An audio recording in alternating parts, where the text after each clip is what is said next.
pacing.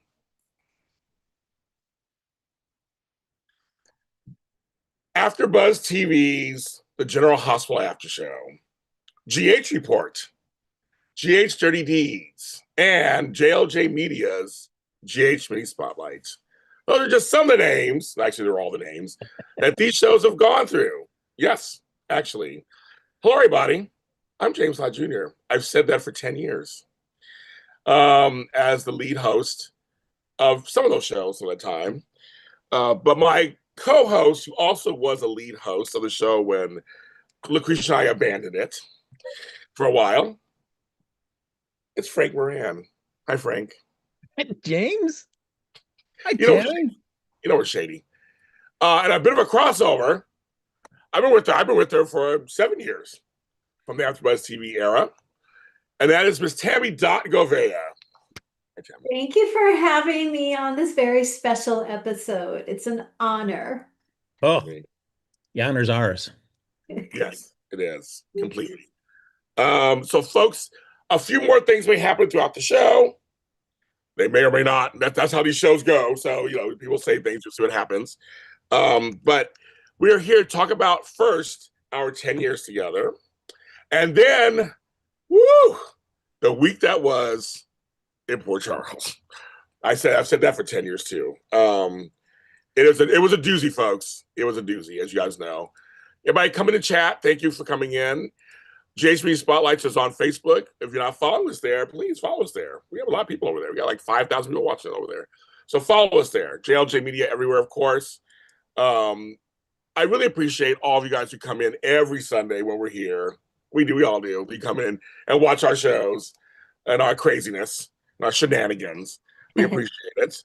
As you've been doing for the last 10 years. I want to thank, I would do some thanks first, and then we're gonna get into it. I want to thank, because we started on this date in 2015. After my stint on Audition Days, which back then it was the Days of Our Lives after show at first. And I was told, if you want a show, James, cast it. You guys already know the story. I'm not going to repeat that. But I do want to thank Frank Moran, Lucretia Lyon, Nadine Harvey, which you've had recently on the show, Carla Renato, who came in and took over, and then Frank Moran again, who came back, and Lucretia Lyon came back. It's all did. Right. I also want to thank our first guest ever, and I'm still friends with him, Robert Palmer Watkins. He was our first guest. He came on. He was great. Stay friends with him. This show would have even been possible. It wasn't for AfterBuzz TV, obviously, and Roxy Stryer for saying put a show together.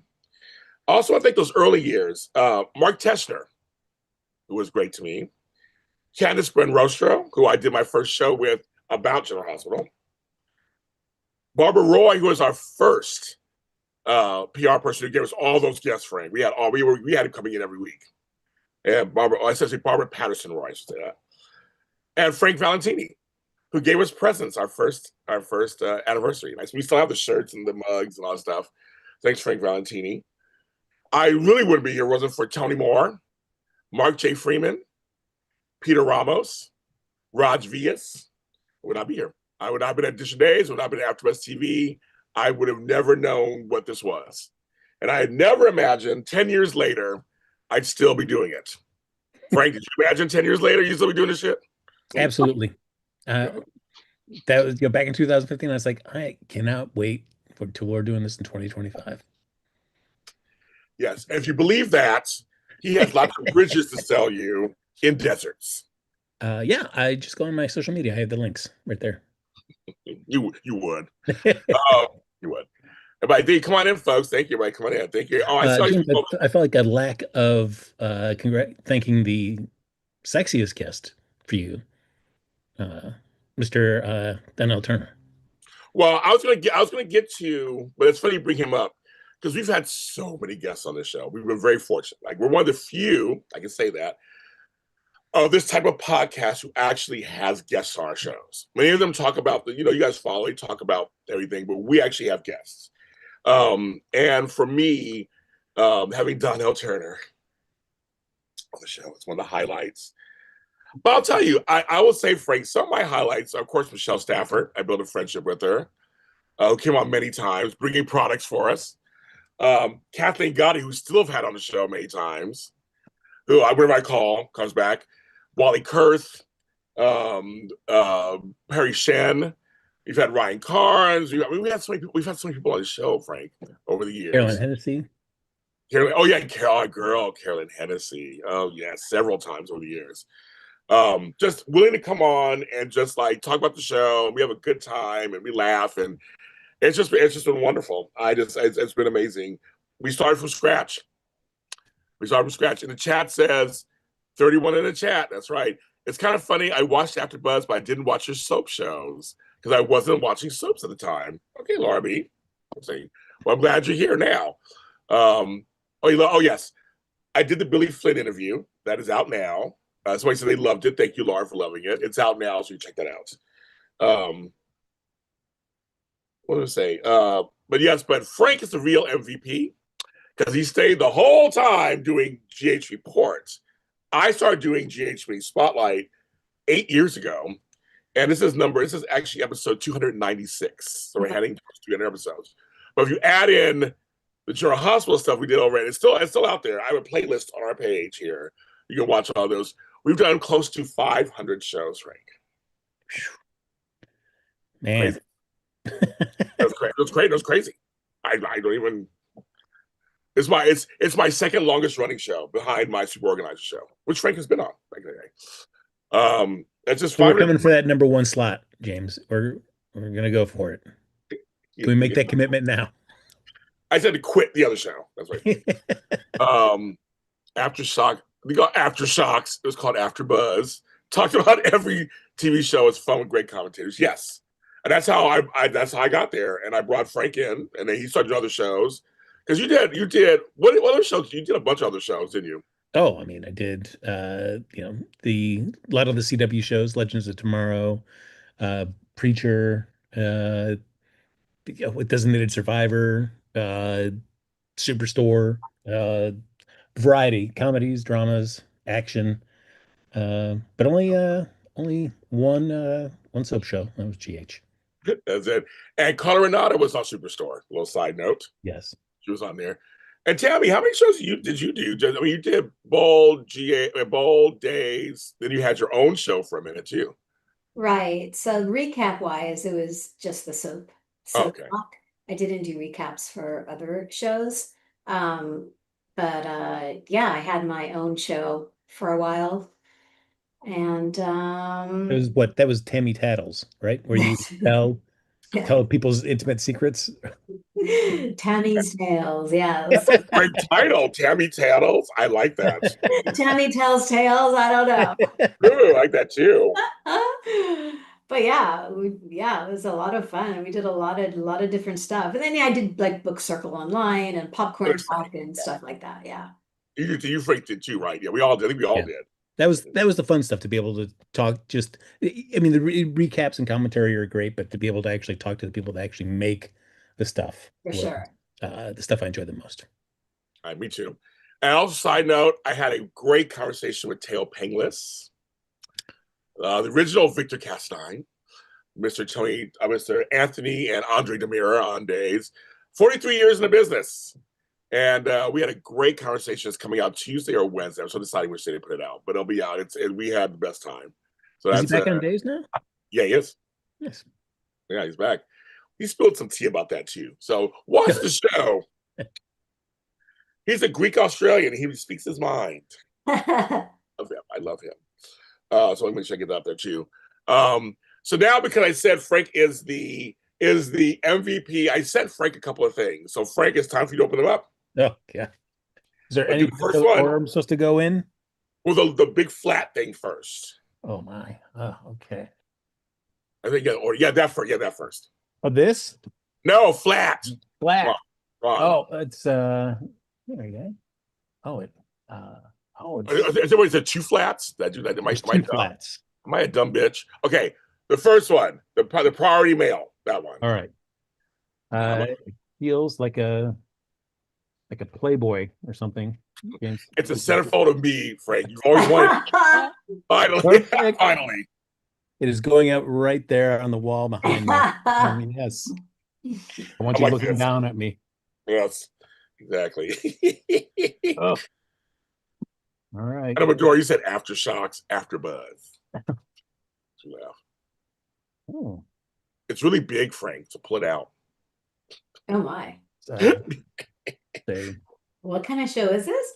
It's a sexy soap block Sunday. it's a tasteful nude of James. Deep dive it really was. I thought I was doing a prank on you. I thought about it. Yeah, that just really. I really put it in there, didn't I? Shit. Boy, this priority envelope just does not want to let it go. It doesn't. Oh my God! Make Frank work for it. Yes, the Lord. You're all drum roll, please. The chat. That's hilarious. Oh. I'm sorry, folks. I didn't mean to make it that hard for him. I'm like, oh my God. Hi, Cheryl. I know Frank's he's trying to open it. I don't know what happened. Brief Charlie Brown. I know. I mean, I made it fit in there. I don't know what happened. Oh, there. It's an envelope. Oh. There's another envelope. Another envelope. That should be easier. That should be easier. If you guys will sign, it should be easier. 51 people are watching. I love it. Right, 51 people. Get ready. It's one of three things. I hope something pops out at me. Seriously. Oh, says happy work anniversary. I love that there's somebody that's like, yes, we need to get into the giant. When I saw that, I had to get it. I saw that, I had to get it. Oh, it's beyond. Frank Moran, I love you more than Flobo. I didn't write that, folks. That's it. Or did I write that? Oh, wait, I know. Thank you for believing in me and my product twice. I will be forever grateful. Happy 10. Love, James. Aww. And he drew a very lurid drawing as well. So I'll save that for myself. Yeah, save it for yourself. Yes. Hence the large card. They're all Frank is overpaid. All right. This will be. That's funny, AE. Oh, come on, Frank's a football game on. There we go. That's hilarious. All right, that was easier to open. Ooh. You think it's easier to open? Oh, nice. All right. My special 10-year anniversary. Yes. A special little I got you one for 9. So now you have one for 10. You put on your desk. Forget it. 9, you chump. 10 is where it's at. Look at that, yes.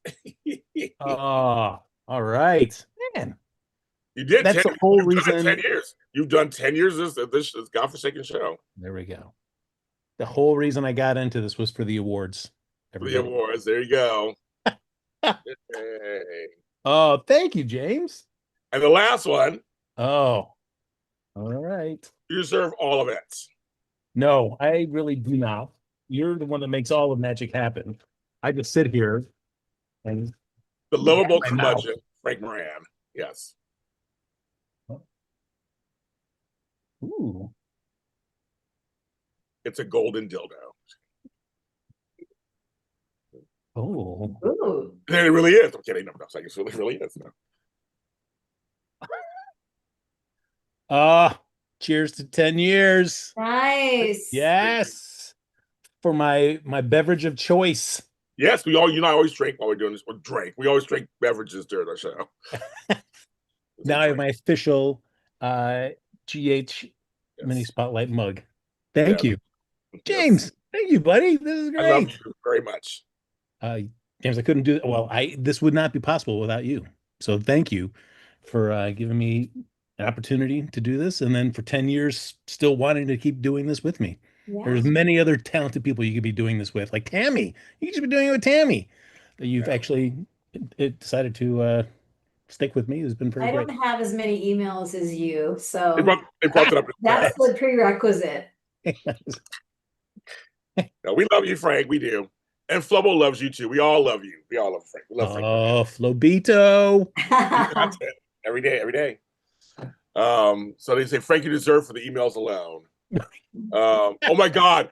Michelle goes, Michelle, you win because Frank hated that thing. It's like the Molly TJ mug. Oh, That's a deep cut yes. on our show. That's a deep cut on our show. Oh, that That's good, Michelle. our domestic partnership mug. It is. I mean, there it is. 5 months.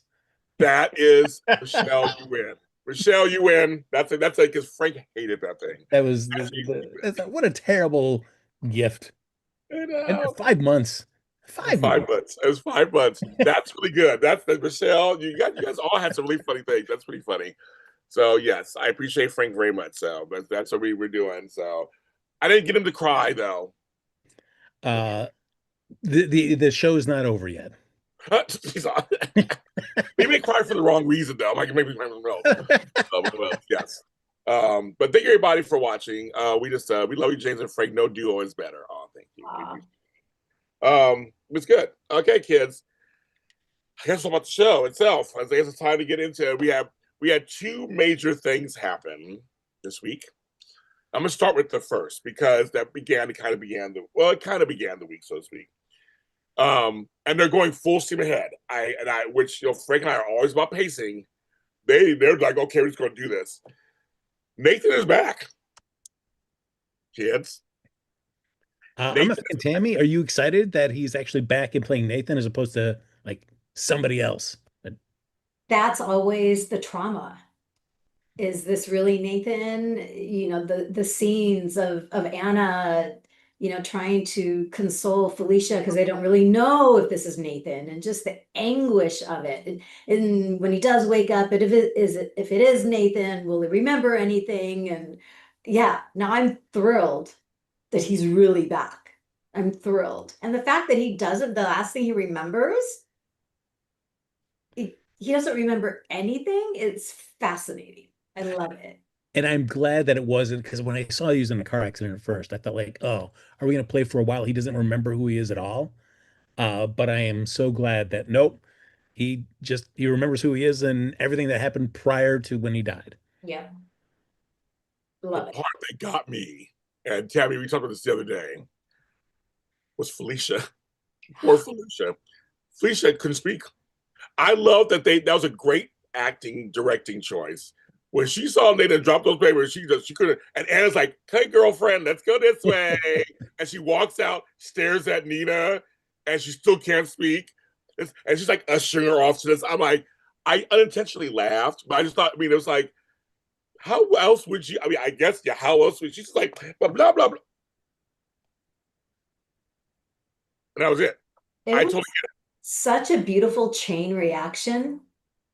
Felicia comes in, Hal's John Doe, sees Nate, flip over. That was brilliant. He's getting a little butt bath, and they flip him over. She gets the reaction. She has the breakdown. I mean, my gosh. Nina doesn't want to be here. She's out in the hallway. Felicia comes out, sees Felicia's reaction. Now Nina is thinking, this is real. So the domino effect of reactions was brilliant. But first, Tami, because she had me laughing. Before that, because you weren't on the show last week, when Anna was trying to convince her to go, you said you were busting up. Oh, yeah. Like, you have to identify him. Well, don't tell Lisa, I'm not telling that's why I'm coming to you. Like, and Nina's like, no, I'm not going. I'm not doing that. I'm not going. Like, he's dead. We buried him. You were there. Like, he was like, no. It was kind of funny. It was kind of funny that you made me laugh about that. But it's always a fine line to walk with these with soaps in general, where people coming back from the dead is something that does happen. And so it's when you see people that are just still like, huh? I'm like, God, in your small town, you probably look and find 5 people that have come back from the dead. It's not that crazy. As a person myself who came back from the dead online, it is weird. People go, "You're alive." It's a weird thing. I had it happen to me once recently. Somebody started telling people I was dead. So I had people calling me going, "Are you okay?" And it did. Happened to me last year. Wow. Someone had said on my Facebook page, "James just died," and people were just like, oh my God, no, it has to be a lie. People start calling my phone. They're like, of course I wasn't near my phone. So it's going straight to voicemail. So my mother, my brother goes, he's at work, like, are you still here? I'm like, what's going on? And I had to come back. So when I came back to Facebook, I think it was like 2 days later, I'm like, I'm resurrected. I'm back. I'll come back from the dead too. I know what it feels like. So but yeah, on this show. And of course, I keep bringing up Britt because hello, Britt just came back. So I'm like, hello. Obviously, there's like, is this tied together? Who is C from that thing that Britt got? Who is C? Yeah. What I liked most too is it was nice to see Nina in a scene that's not about like the Drew and Willow nonsense. Yes. Just seeing her be able to just talk to Nathan, like, oh, it was just nice to see her in that light and just enjoy her in that moment. Calling him Jay. Yeah. It's like, I realized he was gone 7 years. That went by fast. I'm like, Time flies that when makes you're sense. time flies when you're making jewelry. Well, I would say, Frank, we had him on the show about 8 years ago. So I'm thinking that makes sense. I mean, he was on, I look back like, oh yeah. We had Kathleen Guy that day too earlier. So they got to meet, they were on together, but we have a picture of them at AfterBuzz TV hugging each other. I was like, oh yeah, that was like 8 years ago. So yeah, he left. And I saw somebody that posted on Twitter, was it earlier today, that 7 years ago they had the big reveal of him as Man Landers. What a great, Oh my God. Oh my gosh. what a great tribute to that. No tribute. We don't talk about that, Frank. No, Man Landers. That's a horrible storyline. So I have a question. Yes. Do you think there will be a Sleeping Beauty moment where Nathan goes to see Maxie in the coma and he kisses her and she wakes up? My whole thing is I don't know the timeline of filming because she's gone. They filmed about 5 weeks in advance, so I don't even know if they crossed paths yet. Did they film scenes already? I have no idea. That's what I'm saying. This is such a mystery, and I don't.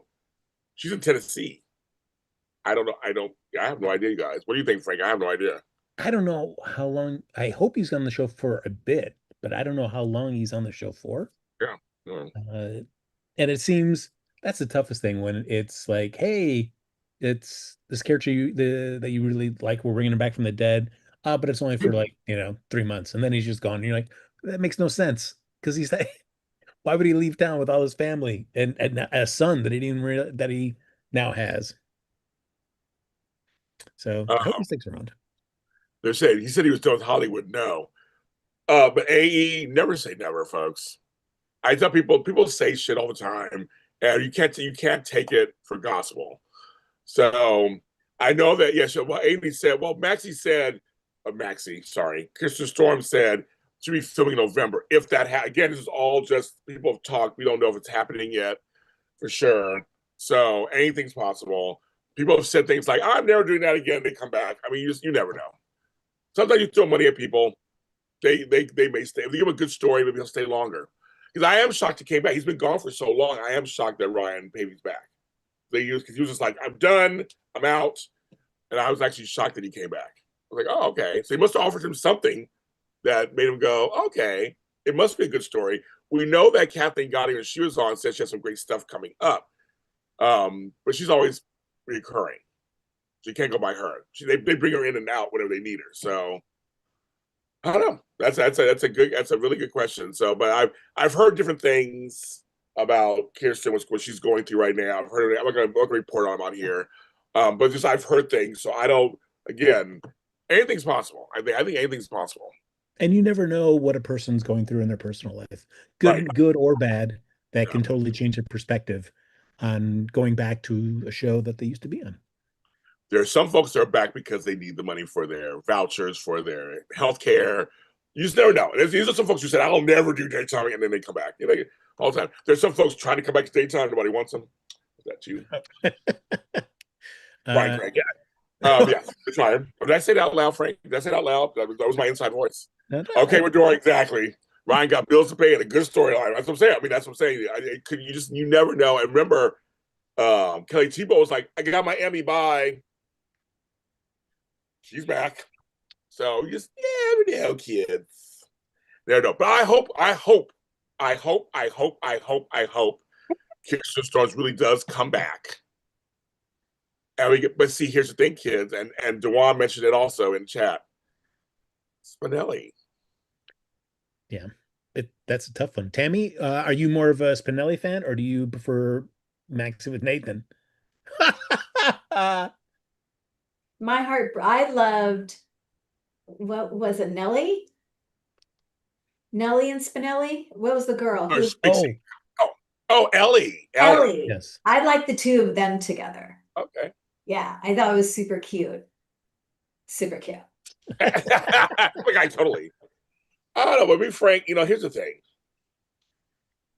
It's two good pairings. I mean, okay, it's two great pairings. So that's kind of what good drama could be, obviously. He's back. And now with James being close to Cody, that whole scene about I wish you were my dad, that's all on purpose, obviously. Hello, James. I mean, I give the actor, he's good. I'll get to him. He's good. So it's kind of like it's going to be a mess for a little bit. And in a world where I don't think this one is as clear cut as like Robin coming back, interrupting like Sam and Patrick getting married. Like really wasn't much of a debate. Like he's going to go back to Robin. Right. But like this, I don't know. I mean, Spinelli and Maxie have such a long history. I would find it hard for her to just say, "See you later. I'm going back with Nathan." Agreed. Because certainly like the father of my child. That's not. I mean, that's true for both of them. So it's not like I have to go back with them. Yeah, so I'm with East Coaster. There's one thing we're not talking about. Ryan's hot. Take his shirt off. I want to see. I'm ready. He's hot. How do you not? The jackal, James? Oh, we love the jackal. He's hot. Ryan's hot. So Maxie had a hot man. I don't know. I mean, Spinelli's great and all. We love him. But he's hot. And I like the chemistry between the two of them. It's like the ending of that What Hot American Summer, where the one girl's like ditches the nerdy guy and she's like, no, I have to go with the dumb hot guy because he's just so hot. He's just, you understand, he's just so hot. I can't. Frank, I love you even more as my favorite movies. I love it. The whole Coke field scene makes me laugh. Fuel scene makes me laugh every time. That's what I mean, you are my other soulmate. I love that movie. If you guys ever seen What Hot American Summer, trust me, it is a lot of gems in that movie. It is phenomenal. No, seriously. Yes, Tami, go ahead. Juan says, well, I guess, yeah. Isn't she still legally married then to Nathan? Oh, yes, she is. Yeah. Well, I don't know. He was declared dead. But he's not. But like I know. I mean, but I guess there is a statue of. You're like, James, he's not dead. I didn't get that part. I'm just saying, I think. I don't know. That's a good question. I don't know. Well, she was going to get married to Peter, so I figured that must have gotten sorted out. Oh, you said his name. I totally forgot about him. I'm saying his name, Frank. It's 10 years. We gotta enjoy the ups and the downs. But you are right, though, Frank. I forgot about that part. Yeah, she must have. Well, I'm thinking because but maybe because they thought he was dead. Maybe just thought he was dead. That she was free and clear. Since he's been dead 7 years, that used to be. Oh, he is hot. Girl, I know. I already said it. He's hot. Ryan's hot. Everybody's like, I agree. Hello. That's the most important thing, folks. He's hot. How dare you, Frank? I know Frank said it. In Port Charles, no one's declared dead. That's true too, probably on some level. That's true. It would be the coroner just puts us resting. That's it. We're just gonna say they're resting now. But we still don't know. We still don't even know what happened with Brett fully yet. So this week's all about. I saw the preview and it was all like, "I'm your niece." I was like, "Oh, that's right. Willow's his niece." I totally forgot about that. Wait, how's that connected? Because Nina is his sister. Oh, right. I I know. I totally forgot about that. I was like, oh yeah, I guess you would be like a niece. So he doesn't know anything about Nell either? Maybe not. 7 years? You may not. I don't know. Yeah, because nobody knew the revelation about he was dead by the time the revelation came out. That Yeah, I it think so too. Okay. yeah, it was Nina's daughter. Right. I'm sure Willow will ask if he'll testify in court. Oh my God, probably. Oh my God. You know. And then you go, yeah, well, I wonder what happened to Nathan. Yeah, we're excited about that too. And then Britt, I mean, Britt's here too. So we'll see Britt and Liesel again. Oh my God. Kathleen Guy's the bomb, so she's gonna. I know she's gonna knock out the park. But like both of her children are back. She thought they were all gone. Well, she's not going to slap Nathan. Poor Britt. That's no, she won't. She won't. You know. So, little James. There's my little James. That whole family it's a big family now. They're all there. So yeah. So I'm impressed. I'm impressed that they're going full speed ahead. That we're not getting an amnesia story. We're not getting. So I feel like they're doing it great. So I'm hoping to continue, so that we'll find out each thing that's going on, and if it's connected. They'd laugh at you, Frank, for saying that. But she totally would. Hi, I'm your niece, by the way. Yeah. What are you doing in October? We did October. Yes, we did October. That's hilarious. So yeah, so anyway, I was just very impressed with the performances. And they really came in and just, I mean, almost said Annie. That was her other character. Cynthia Watchos knows how to do it. She knows how to do it. She knows how to do it. And you know, I just think, and I just can't wait to see the others. But to me, it was Felicia and her like, she was speechless. It was brilliant.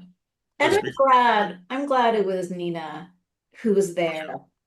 I didn't know who. You always ask, you always wonder, okay, who's going to be the one with him when he finally does wake up? And I wasn't sure. I was glad it was Nina. Yeah, Frank's right. It was kind of cool to see Nina just another situation. It has been the last couple of weeks. It's been just nice seeing her. Yeah, it's kind of crazy. Yeah, and for sure, I thought Nathan was going to be sleeping for a while longer. So, me too. All right, we're doing it, and I can't wait to see the Liesel and Britt reunion scenes with them too. Oh my gosh! I know. Especially for Britt, because I feel bad for her. She's so alone. She's just alienating everyone intentionally, and it breaks my heart. Well, and if she sees that Liesel's super stoked for Nathan, and she's just rubbing her cheek from where she got slapped, like, oh, okay, you're excited for him being back. Me, not so much. Sure. Yes, I can't wait. The dysfunctional family, I'll take it. I will take it. It's going to be Cassadine connected with Valentine, possibly to C for Cassadine. So folks online have been saying Cyrus, that he's not really dead. They want to say Caesar, but his brain was in a jar. That reminds me of Abby Normal. It could be somebody else's brain in that jar. Right. We don't know. Right. Well, Duan says, to me, Nathan was the love of Maxie's life. I agree. I think so too. But she loves Spinelli also. But she doesn't love Spinelli the same way she loved Nathan. Not the same. I agree. Not the same. I agree with that. Not the same. Not the same. But they show Spinelli talking, and they're saying, James got to meet his dad. So, I don't know. It's going to be crazy. I don't know. It's going to be crazy. I'm very excited. So, that was one storyline. The rest was the continuation of saying goodbye to Monica. And I will say, for the most part, I would give it a 90% out of 100. There are a few things I would say, like, where's Yuri? Why wasn't he there? But other than that, I think who went to the funeral was good. There's some folks who did go to, I'm glad they didn't go to the funeral. There are folks who remembered, we're going to get into it, folks, but there are folks who remembered all sides of their relationship with Monica, which I love that. Lucy, all them. Elizabeth, also. I was shocked by that, too. They showed those scenes which were about Jake. So they're not sugarcoating. I'm glad they're not sugarcoating it. I'm glad we saw Olivia and Ned. I'll give it to Wally Kurth. He's had to say goodbye to people on days that he was close to, and now here on GH. And he just celebrated, I think he celebrated 38 years on TV. So doing both shows. So shout out to our friend Wally Kurth. Shout out to him. But I will say the most surprised I was as we get into this, I have to say, was Steve Burton. Jane Elliott, we knew was going to kill it. We know, and we'll get into. We'll get to all that, of course. But I'm saying Steve Burton, they really gave him meaty material that we could see that wasn't related to anything else but the Quartermain stuff. I loved that. So we can let's start in there. I just think, yeah. I don't know, Tammy. Like as I was looking in that church, I was like, wow, this is kind of sparsely attended. And Absolutely agree. yeah, I mean, there's budgets and stuff like that. I understand, but boy, I don't know. I just felt like, if they waited this long and he had wrangled this, I don't know. I would have thought could have been more people in there. I brought up Ken Schreiner. Mm. He had a huge history with Monica. But there's a whole story with that. At the end of the day, I'm glad it stayed intimate. I'm surprised though that they're not doing literally a general hospital moment. Like they cut to her picture now being hung on the memory wall. But if that's all they're going to do and not have any kind of tribute in the hospital, Well, they did already. well, you mean the wall? That's not the same though. She wasn't dead. Well, when they had the heart wing, the heart wing. I think that's the whole point. I think that was the thing. They're honoring her while she was alive. While she was alive. Well, I think they should honor her now that she's gone. I don't need anything else. I'm good.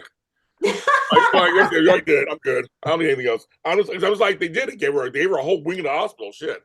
And they already did that. And the wall is the last. That's always the last thing. Is the wall. That's it. I think. I know what you're saying, but I think that's they did it on purpose. They did it kind of backwards. Like we're gonna honor her while she's alive, so to speak. Here's her whole wing. Hopefully, they'll go there. And then we have other deaths to get to, Tammy. We have Scorpio death to deal with, and possibly Laura's mom. Yeah, Leslie. Like there's others. They explained why the children weren't there. Yes, they explained that, which I'm glad they knew there. Why was Portia there? Hospital, chief of staff. So then why wasn't Carrie? Yeah. And Yuri. I said Yuri. That's what I was like. Wait a minute. They made it seem like him and Yuri were close. I said, "Where's Yuri?" Yuri wasn't there. I didn't understand why Portia was there. Well, maybe she had to stay at the hospital. And we all remember all the great scenes with Stella and Monica. But Stella being there for Tracy. Yes. Yeah. For Tracy. Thank you. I questioned that too. It's like, why is she? Thank you, Tammy. Yes, it was for Tracy. She was there for Tracy. Yeah. Now, her looking on it as Tracy was speaking. Yes. That was great. Yeah. Your friends come sometimes to help. They may not have known they come for you. So that was Tracy. I didn't mind being sparse.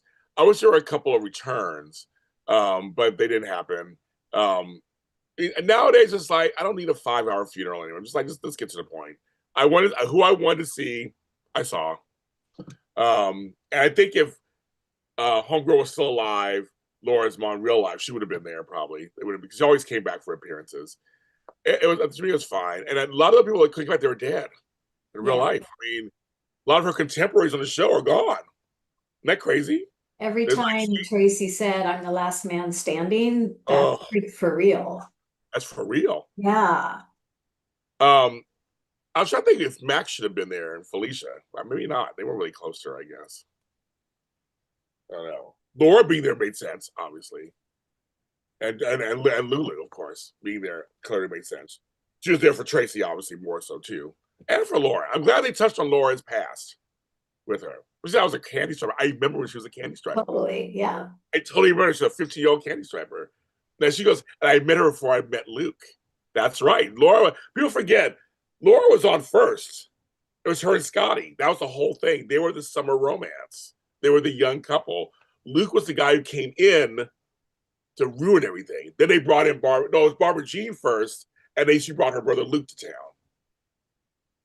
So that's kind of the whole point. I think I didn't mind seeing no kids in the funeral. I don't need kids in the funeral. No, and the explanation made sense. Yeah, and that to me was fine. They mentioned Jake, so I'm glad he did that. They did mention that.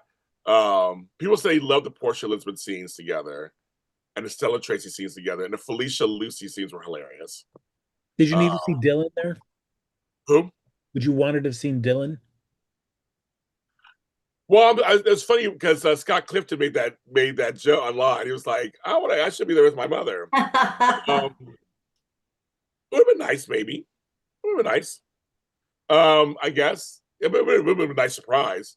They did, but in the flashbacks, I have to say they showed Amber Tamlin's Emily. Yeah, Did not expect that at all. I didn't either. Wow, they did go back in time. I give it to them. They did. They went back. They went back there. The breast cancer storyline, which was amazing. All the Allen stuff, obviously over the years. Her walking into the mansion for the first time. I almost forgot some of those scenes. I actually enjoyed some of those scenes. I thought Scott Clifton made a comment to Candace. Now, Candace, how are you in here? Oh, you're not on the show with us. Sorry, never mind. Well, you weren't on our show before. I'm like, why are you in here? They mentioned Dawn, folks. They mentioned Dawn, her daughters, Emily and Dawn. I was very impressed. They never mentioned her. So, Ken Schreider's not on the show because for other reasons. That's why he's not on. But if you want to know why he should have been on, my J. Deeds episode, I talk about Monica and Scotty kind of being related through Gail Baldwin. So there's a whole thing about that. So Robert was tweeting about. Also, Robert has to say, okay, Robert says so. Okay, maybe I read it wrong. I don't know. Somebody was talking about it. So, but Dylan didn't come back, so it didn't matter. They didn't want Dylan. Clearly, they didn't want them there. But I would say the Lucy Tracy conversation before that was great. They both fought Monica, and Lucy gets on Tracy's nerves. Doesn't matter. It was so good. The vets were shining in this story. Right, Frank? Yeah, no, those are those moments that you like in scenes like this where history is such a big factor. And when you get to have these actors that have been playing these roles with these other people who are no longer with us, it just adds just so much more gravity to it all. Yeah, it is. I mean, it's the same actresses. Yeah. So that's why it's always great to have that going on there. Liz just getting making a special role of just being that person that comes early for life events. I'm just here, Yes. whether it's Drew and Willow getting married, it's Monica's funeral. Liz she's just the early person. Oh, Dewan goes, wait a minute. I didn't know Ned and Monica had an affair. Well, that's why I thought it was funny when he brought it up to Brooklyn. She's like, well, I've already heard the rumor. I don't need to know all the stuff. That made me laugh. I laughed out loud. That was funny. He said he knew her differently because I knew her differently than the rest of the family, and he did in a certain way. She's like, I don't want to hear it. I don't want to hear it. I think that was my favorite scene though with Ned talking about that, not necessarily sleeping with Monica, although I kept on joking the week going by that anytime Ned was in a scene that I just wanted him to casually drop, and I slept with Monica. That's not Monica. No, Monica. But the fact of knowing Monica in a way that was kind of removed from the Quartermaines, and it was just like her as her own individual. I thought, it was an interesting insight to their friendship. And they showed the flashback. It showed a flashback because it wasn't Wally Kurth you started. It was the other guy who slept with her. But they showed one of their first scenes together. They showed how they had a friendship. They admired each other. Ned with that great 90s hairdo. Oh. Of course. Oh my God, yes. Loved it. Oh, I loved it. I was surprised they brought that up. I'm glad they brought that up. I was hoping they would because that's just. How could you not? That's such a big. Yeah, you had to. And then the surprise before we get to the actual ceremony fully, that little side trip to Atlantic City and bringing in Lois.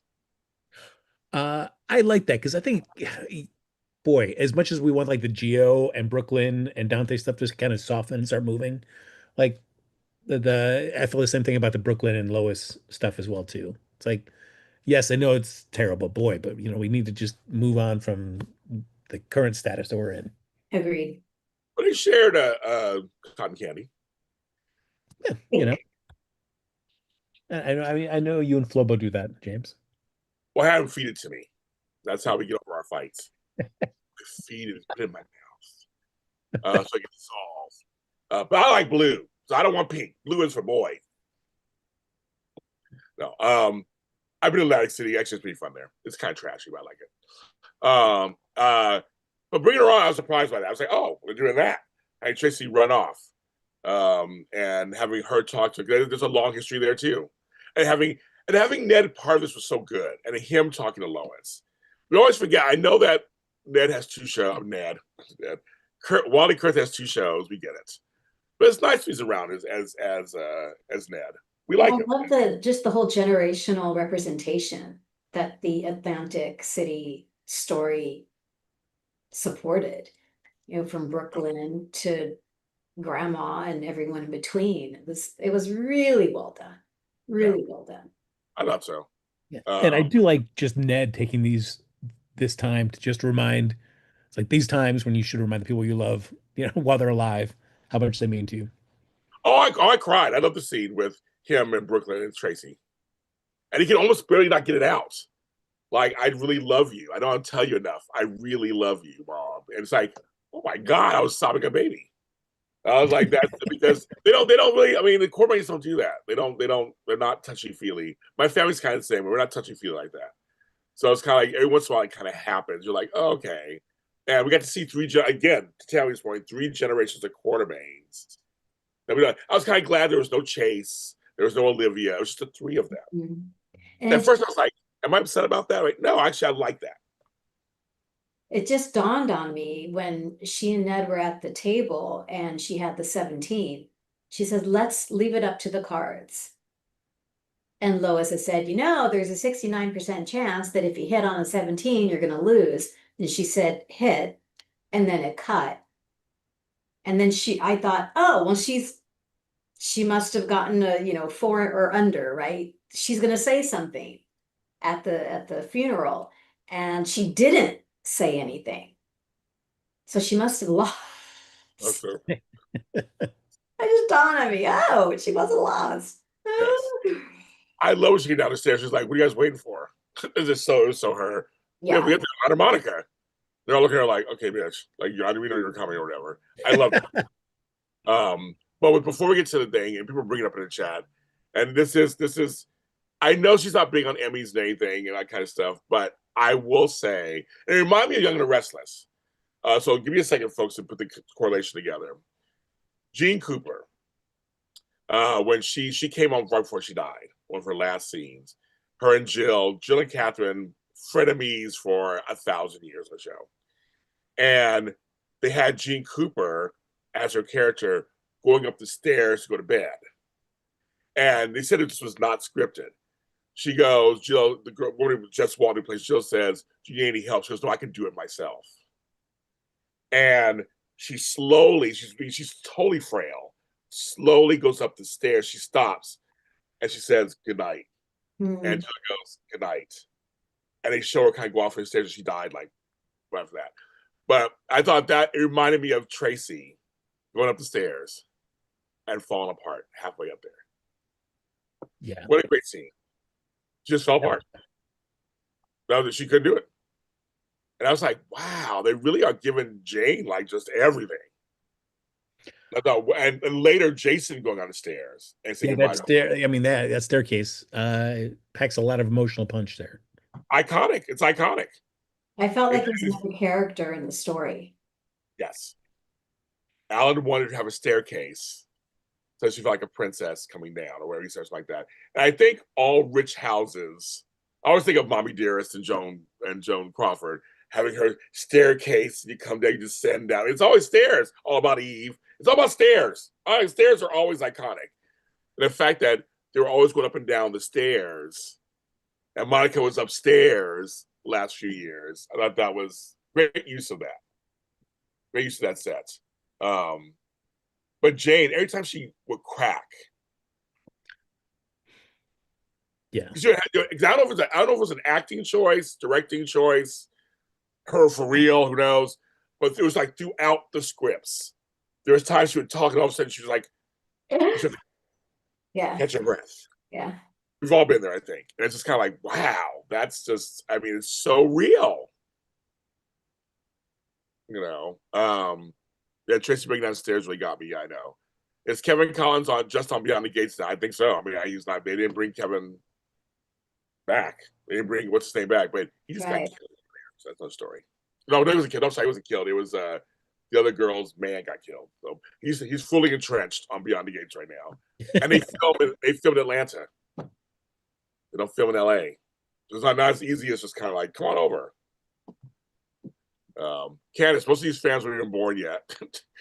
I don't know. AE, I think my demographic's a little older. I kind of hate to say that. I think Lois fans were born then. It's kind of a little older. I'm so done with Lois. Oh, and yeah, well, yes. So we have the events, and Jason's greeting people. That's an inspired choice, right? Yeah, I thought that was great. I mean, I thought this was just great. The length, what Jason would do, even though it's stuff that makes him personally uncomfortable, and he does not enjoy, but he was doing it for Monica, and I feel like that really came through this whole week. Because folks kept thinking it was Michael would be doing it, and I was like, no, it was Jason. That was his mother. Like, I'm going to do it. And so everybody was supporting him.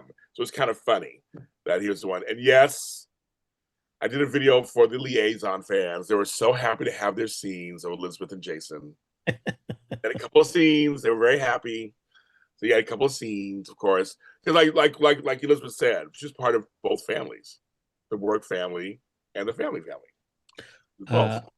Speaking of Jason, and before we delve more into the funeral, it was nice for that Britt and Jason scene this week, just to dial down Britt a little bit, and just like, oh, she can be a human being as well as being the bridge at times.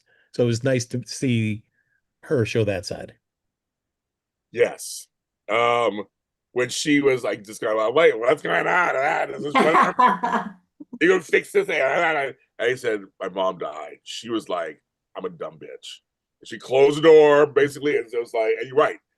The way she just softened and just talked to him. And it was like, yes, that's we need to see range. We need to see the range for her, not just her always on attack. We need to see her vulnerable also. I think that will help people.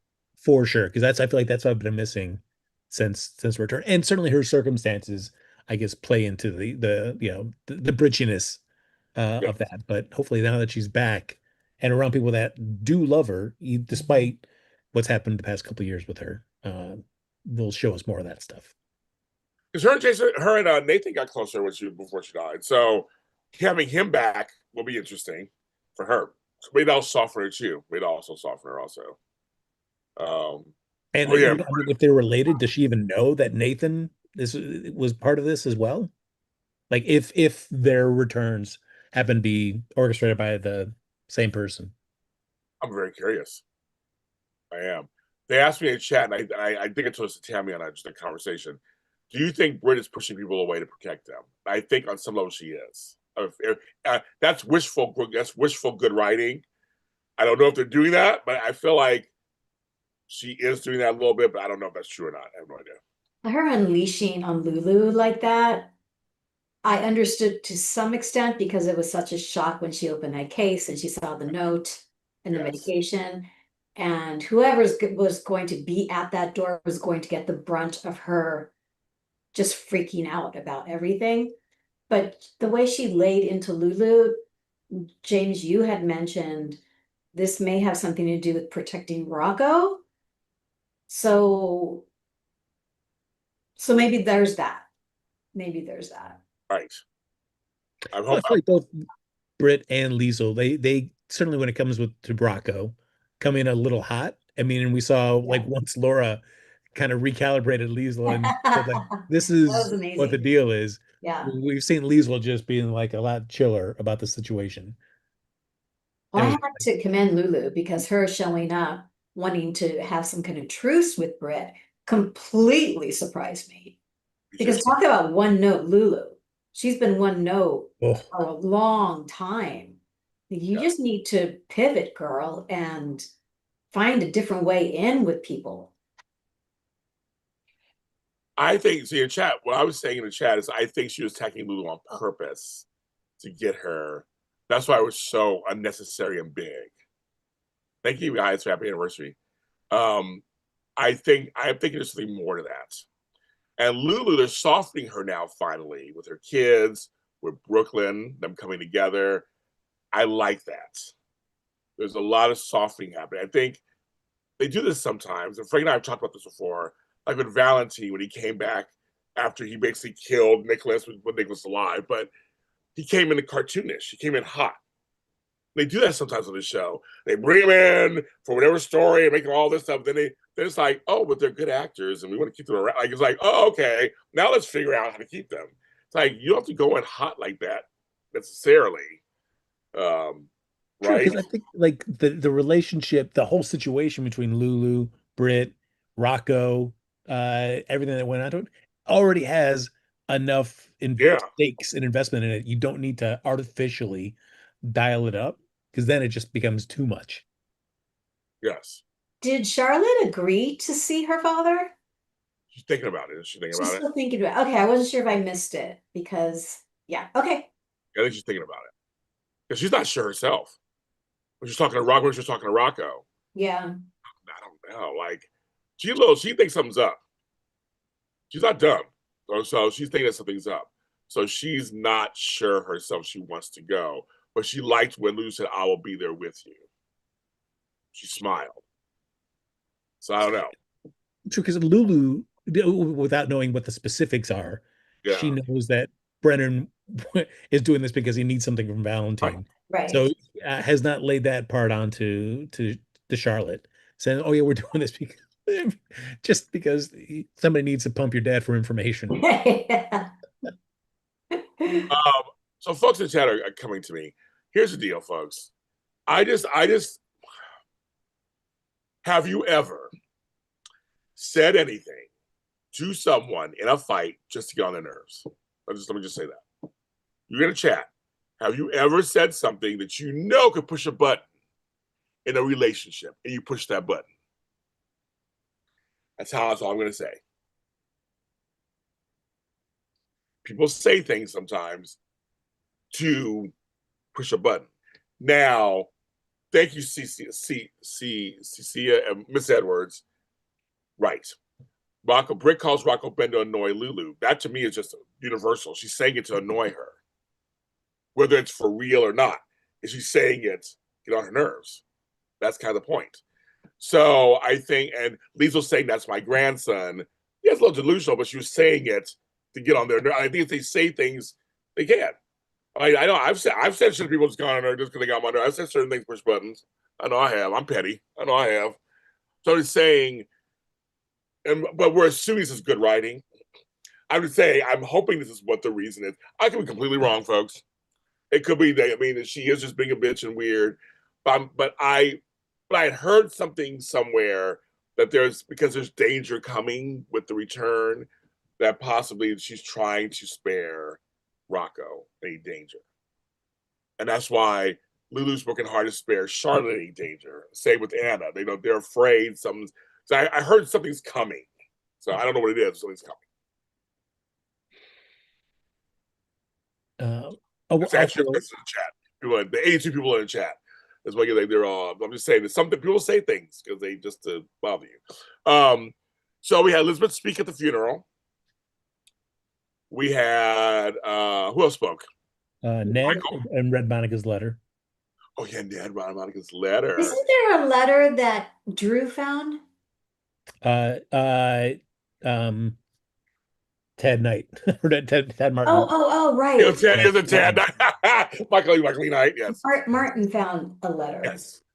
But that was from almost said Vicky Buchanan. I'm assuming that's from this chick who showed up. Oh, Yes. okay.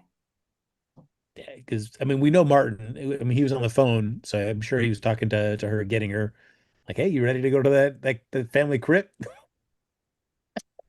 Yep, whoever she is. We'll move in a second. Michael spoke. That was very nice. As he was trying to get Tracy to say something. Lois was good, of course.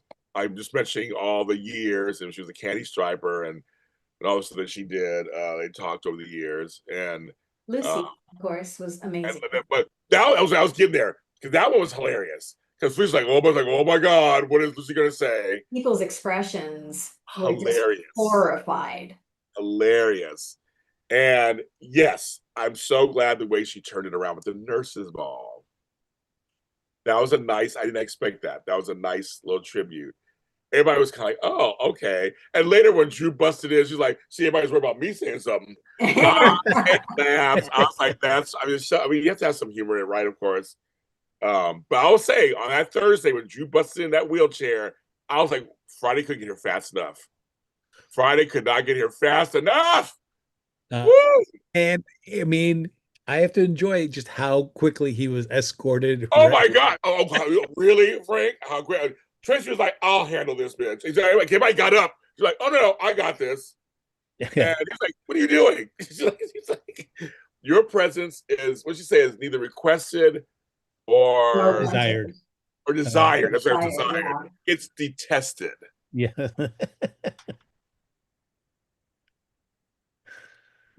It's detested." I loved it. I thought that was hilarious. Is you know, having Drew talk to Martin afterwards and stuff about his connection with Monica.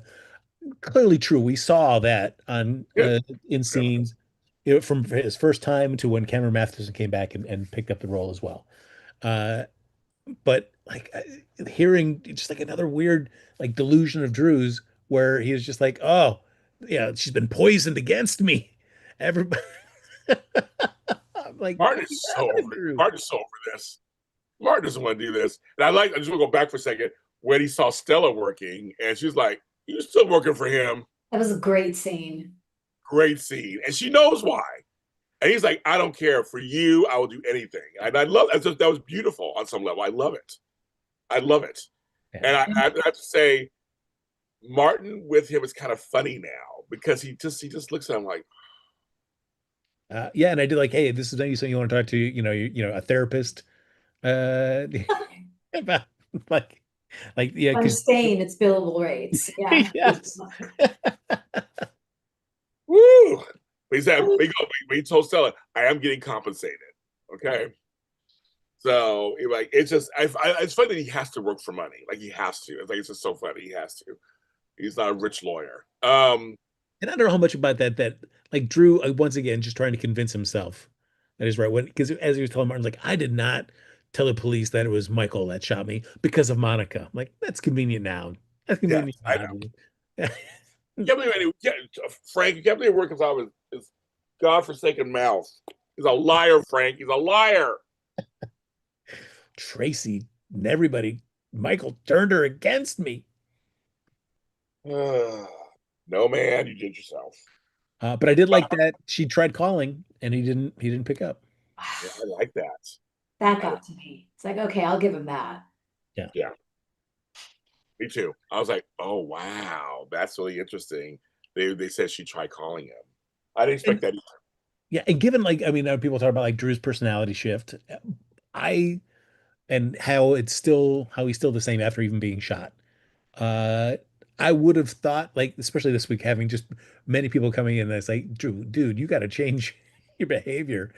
That he would. I don't need him to turn back to how Drew was before, but it also just like, oh yeah, maybe I need to also take the temperature down a bit in situations and not do my part in escalating things. But yet none of that is like registering at all with him with any of this.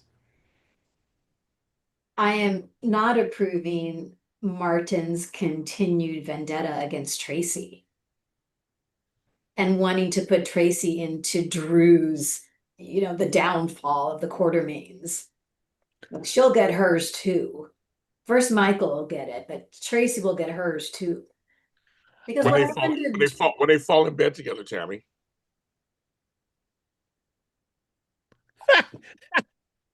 Look at Tammy's face.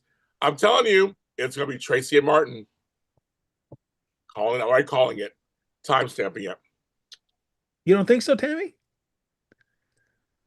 Hate turns to love. I mean, come on, folks, come on. They are comedic together. They're good they're together hysterical? But I don't know what to say about that. because she mentioned Gregory several times, Yeah. and we're pissed.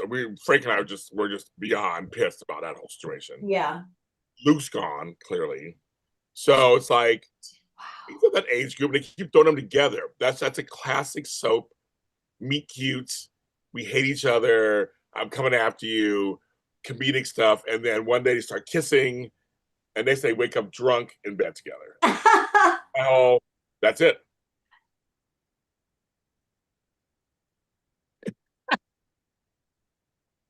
And what could be funny is, and they both try to get each other. They're together, but they keep trying to get each other. It could be funny. The old Alan Monica thing in the beginning. They mentioned that too at the roof. Yeah. I don't even loved her, but he tried to collapse the roof over her head. That made me laugh also. These are important storyline points. I'm glad they brought them up. I mean, it's about life. Like everything's not perfect. Everybody's not perfect. Sometimes we'll canonize somebody or sanctify somebody. It's like these are regular folks that all. I love that they also accentuated that she was a great doctor. Yeah, Felicia has that because of Maxie. I have my daughter because of Monica. We were all there sobbing our eyes out watching that whole storyline play out. And Monica was there. to go back to Drew for 1 second, the one thing I'm tired of, and I feel like the show just needs to, much like Nina, like when they write Nina who has like a really stand up, talk back to people moment, but then kind of just slinks back into her former pattern of behavior. Same thing with Drew. Like when he ends some big monologue, it's like, and I'm gonna be there to watch the quarter, like, and then it all ends up just going to crap anyway. So it's like either write something where he actually gets to succeed, or just like dial it back with the like, Quartermaines. Well, they're making it. I feel like they're making a big statement saying now, my family. It's clear I'm not a Quartermain. That was a moment. That was a moment. I think they're making that on purpose. He is Drew Kane now, so they better watch out. Uh, yeah, and I was thinking about this week too. It's like Austin Gatling Holt, like he came in, had that Quartermain connection, and then we ended up just not doing anything with it. I forgot about that. Uh, like I could have seen what that character did, kind of similar to what Drew's doing now, just in his vendettas against the Quartermains, but that never became any. I mean, they just flushed that away with the Yeah. character. Yeah. So I don't know. I mean, seeing the stuff with Drew, it makes me like, oh man, why couldn't we have had this back when Roger Howard was still on the show and could have had more interesting stuff to do? Well, we could have had Austin and Drew team up. Yeah. Ousted Quartermains fighting against them, trying to get their way in. Being misguided, trying to fight their way in, trying to fight fire with fire. Because Drew, like you say, these are Quartermains. They all do this to each other. But they come together but he's so delusional, he's not getting it. That he crossed so many lines. That restraining order was number one. Just restraining order was number one. And about Scout, now you're hurting a child. The Quartermains don't do that. That's of all things, they don't do that. So I think that was a problem. We got to talk about, and the folks, I didn't forget about Hat Daddy returning and all that. We'll get to them in a second too. I forgot about that.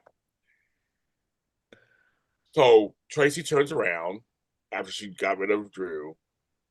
I love the acting, directing choice of her. She starts to talk as she walks to the front of the Yeah. Yeah. Interesting way of doing that. Felt like a theatrical moment. Yeah, I like that. And as she goes to the podium, she's talking, and then she turns around and says what and I love that she said, my brother made her my sister-in-law, and then Ty made her my sister. I saw like a baby. I cried like a baby when I heard that too. I love that. It's a beautiful line. It's such a beautiful, the fact that they were kind of best friends, almost by default. And showing those scenes back in the day where that one where she's kind of complimenting her, just, oh my God, this almost sounds like you're being friendly to me. Almost like I love that. Or in the very beginning, where she's like, you took care of your father after his heart attack. I could like you. I don't know. I love that. And they showed Alan, the whole thing about, it's my house. Alan gave it to me. That line will never get old. I'm so glad that they incorporated that in this whole exchange. It'll, as she said, actually, it will always be your house. Because my brother gave it to you. I just lost it like a baby. Just lost it. Lost it. What a beautiful piece of dialogue. For sure. And you're talking about their love language of just, the way they would speak to each other. Yes. I don't know. I just to go back what the two you were talking about earlier, just her Jane Elliott's performance during that whole speech was just incredible. So she is a Gold Circle member. She's getting an award at the Emmys this year for that. She already has an Emmy from years ago. I feel like she has to submit for next year. She has to. Somebody to submit for her or whatever. I don't know what her status is on it. But I think these scenes were so wonderfully done. From just every angle of her performance was so good. Very few times you look and you go, every part of that was good. Every part of it was good. She has a million performances to pick from the last 2 weeks.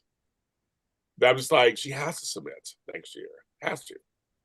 So I don't know. That's just what I thought about that. We're gonna leave there for a second. We're gonna come back. We talk about Geo. We talk about all that in a second. But I don't want to forget, we did have a little Black family reunion. Hat Daddy walked through the door, which I did not expect. Like, oh, yeah, okay, Marshall, come through the door. And you know what? I think, Frank, I will say this because we talked long about him. There are times when I find I didn't need him. There are times like, whatever. I'm kind of liking his appearances. I do, although boy, they really just I had to come back to make sure that Curtis doesn't go down for thru shooting. Like, yeesh. All right. But for me, I don't see enough Black male father son talking on TV. So I guess for me, it hits me. I don't have a father, so it hits me so like I love it. They talk plainly, just talk. Yeah. Two men. That's his dad. That's his son. And I feel like they've worked that out over the years. So like it makes sense that he would talk to his dad.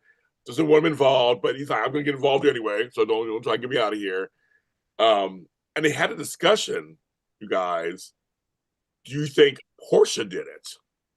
So now we're finally getting there, kind of. Because we still don't know who shot him. That's the whole point. We don't know who shot him. Yes, he looks like he's a big suspect. But folks just don't know what happened with it. Once they find out about Portia and what's going on with them, they're going to look at her too. Yeah. I mean, the only thing that's stopping it is just because of the blackmail. Like, right. Yeah, once the PCPD if they learn about the blackmail.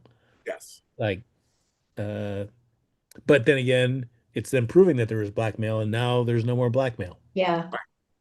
But folks, the one part that still just grinds my gears, that ungreases my wheels, that pulls every nerve out of my body, is how they treat Trina.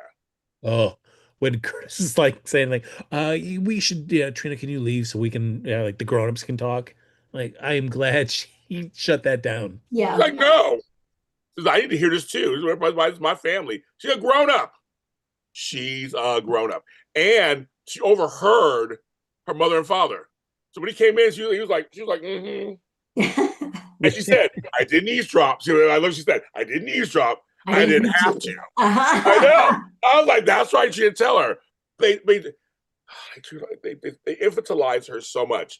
And then I did like her going to Jordan for a second. I was like, oh, you're going to Jordan. They had a little glass of wine together, talking about stuff. And Jordan gave her some good advice. I kind of like that. Stay out of it. Yeah. Stay out of it. She's not going to stay out of it, of course. But they had like an adult conversation. I just feel like her family just babies her.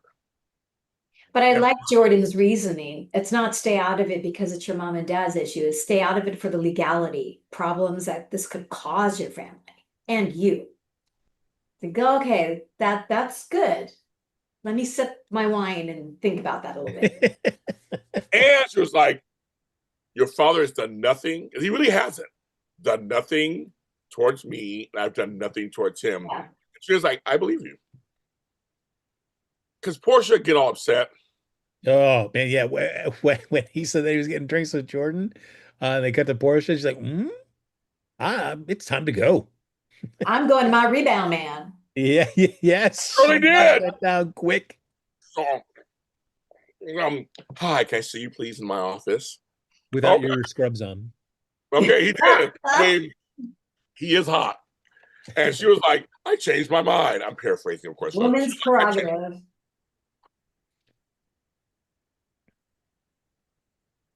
She ready. She wants her some Dr. Gannon again. Yeah. You know why? She wants to feel like a woman. I want the show to invest in Isaiah a little bit more. Like, other than just like having Lucky's cabin and now Portia. It's like, there's stuff that we could be doing with him. That the show's just kind of treating him as just like stuff I could drink with him. no, that's true. You aren't lying. He's hot too. Hot. Hot. Yeah, Portia jumps quick. She jumps to conclusions. She got all hot and bothered when he said, I had a drink. I was at the bar with Portia, with Jordan. I don't know if I want a co-chief of staff that is that emotional. Yeah. She just makes really bad decisions because she's just super emotional. Although she seemed to be the one that was the more voice of reason for letting Britt come back when Britt was talking to her and Terry. Well, that's voice of reason. She's speaking from experience. Yeah, it's like, yeah, I've been doing a lot of crappy stuff. I got second chances if they only knew.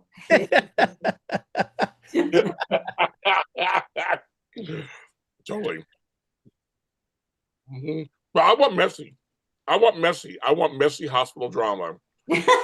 Guys, I want them to screw all over the tables and the lunchroom, whatever, in the shower. I want to see all that. I want it to come out. I'm ready because they're like, keep it a secret. It won't stay a secret. It's a soap opera. It's going to stay a secret.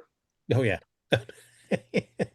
When you find yourself saying those words, then you might as well just start telling people. Because right, yeah. It's tell them now because it's only that secret is going to be revealed when you least wanted to. Yeah. So just say it now.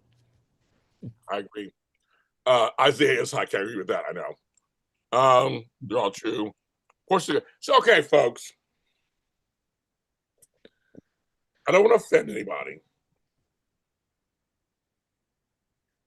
Because yes, I know biologically it can happen. But y'all with these baby rumors, she's gonna be pregnant. Portia's gonna be pregnant. Why is Portia gonna be pregnant? Why can't you just have sex?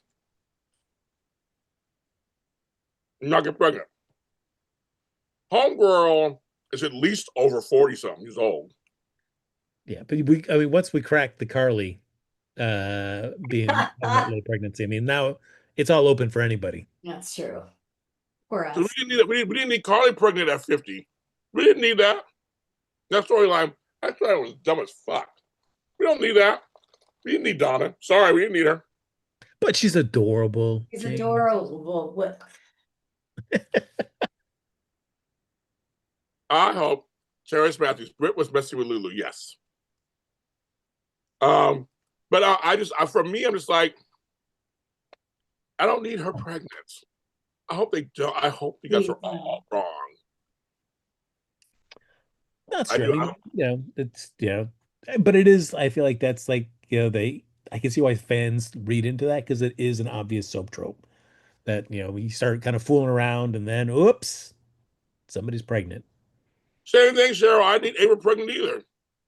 She's over 40 and having Nina make her give birth and take the baby out of her. I didn't need that either. I didn't need any of that. I didn't need Esme pregnant with old ass Nicholas. You don't think that either. Oh, that was the worst. That was the Really, any of those. I'm just like, Frank is right. It's a soap trope. I get it. But for some of these ages, I'm like, no, I hope not. Yeah. People were trying to say, asking me, they want Sheila pregnant on Bold and Beautiful. Oh, Homegirl in her 60s.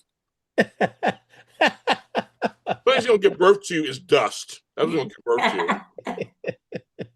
to. Oh. Too much. Pregnant stuff. I sure don't want Trina pregnant. I'd rather her, she's younger. I'd rather her be pregnant than her old ass mama. Sorry. And I'm in my 50s. Trust me. I'm talking for no, thank you. No, thank you. I don't want more kids. You want more kids, Frank? Oh, no. Frank's in his early hundreds. He don't want kids. We don't want. We're done. The shop is closed. I could imagine being at 56 years old raising a baby. Oh nah.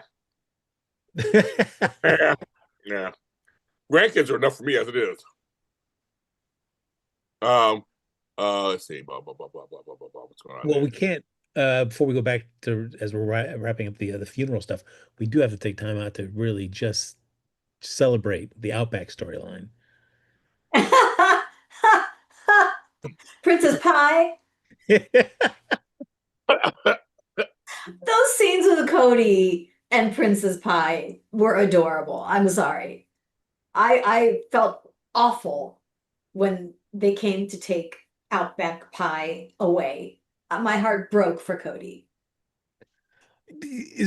Can there be nothing we can better that we can have Cody be doing? Well, Like now we have the old James drama, so we can just jump onto that for a little while. I think this was showing that Cody has a heart, Oh, gold, and then he's got his heart. He loves James, and now he's got Princess Pie, and his heart is expanding. And maybe Molly, maybe there's a little Molly thing going on there. I don't know. it makes me think that like, oh, it's easier to have a dog on set than it is the horses. So if we wanted all these flashbacks, we can't have the horses in the stables right now. We can have a dog in there. Hi. Okay. Wow, he's good. So last week, I was against Frank. Oh. This week, Frank, we'll go to the other side. I'm on your side now. Yes. I need any of those scenes. I need none of those scenes. For who? Cody and the dog. I need none of those scenes. I need none of that stuff. Last week I was like, no, Frank, it's really cute and blah, blah. Too much already. No, I loved it. Loved every minute of it. Yeah. We'll call Rocco and we'll check with him, and he says okay, and he thinks his mom will say okay too. Yeah, she's running an errand, but Lulu will probably say thumbs up. He was running an errand. Nobody cares. Nobody cares. Nobody cares. I mean, nobody cares. I'm with you. Nobody cares. There's better ways to bring Molly and them back together than a dog. Unless I'm a horse person, so I'm an equine person. So I'd rather see Comet than see Outback. Well, I loved Cody's reaction to finding out Britt was alive. Oh, yeah, that's right. It's like, well, there's a connection. Oh, yeah, he dove into a pool. Oh, yeah, right. I forgot about that. They dated for a minute, and he Yeah. ruined it. That's what they were saying with Britt. She has a lot of people. I mean, she has a lot of things. So yes. But I like out of that, I'm with Frank on the dog thing, but out of that, I'm enjoying Cody and Molly, and Molly telling Alexis she has feelings. Yeah. Alexis not being surprised. No, you guys are all asking about TJ. Who's that? Who's TJ? Yeah. I don't know why you ask about him. What? Yeah. The show doesn't really care about him. Yeah, I was just saying, they ask him like, why no one runs him in the hospital? Where is he? Why is he there? I'm like, nobody cares. Apparently nobody cares. I mean, we'd love to see TJ, but like nobody cares. They're not writing for him, they're not mentioning him. Yeah, they don't even mention him, nothing. Yeah, I don't even Jordan saying like I came by to grab lunch with TJ. Nope, there's not even that.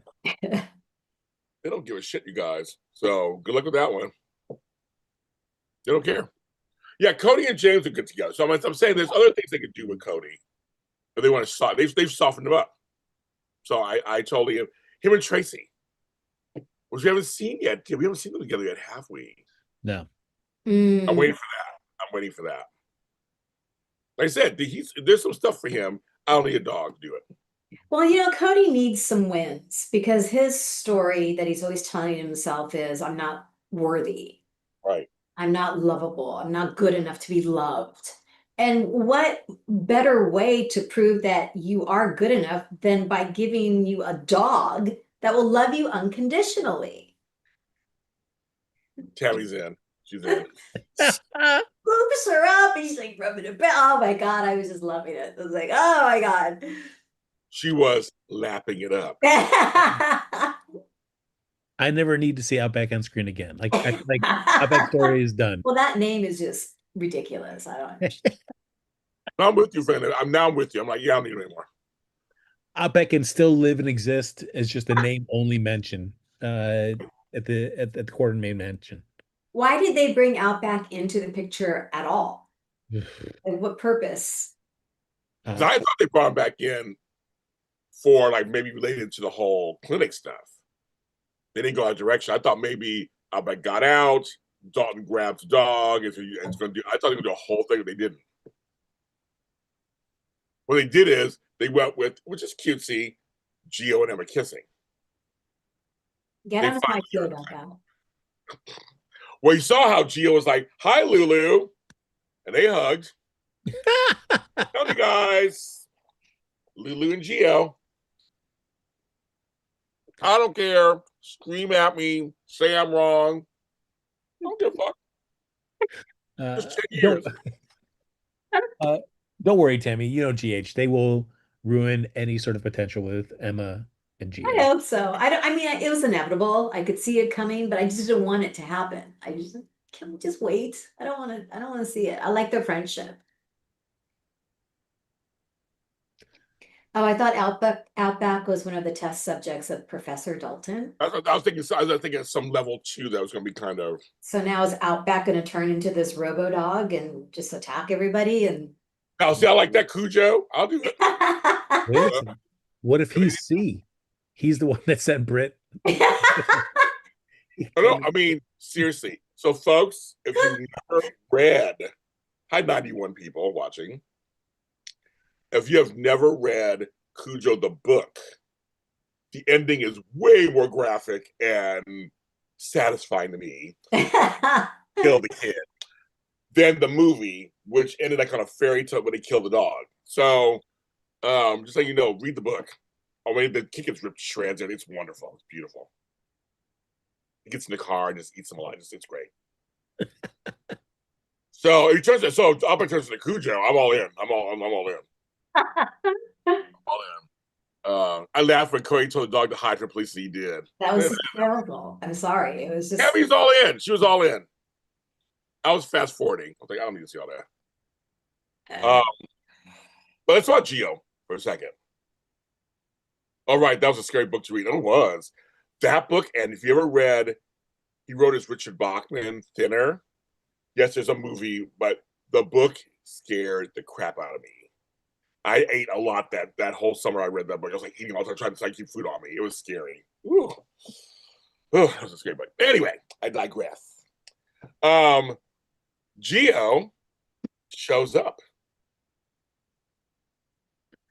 One of those, those bacon wrap dates or whatever they were. Your dates.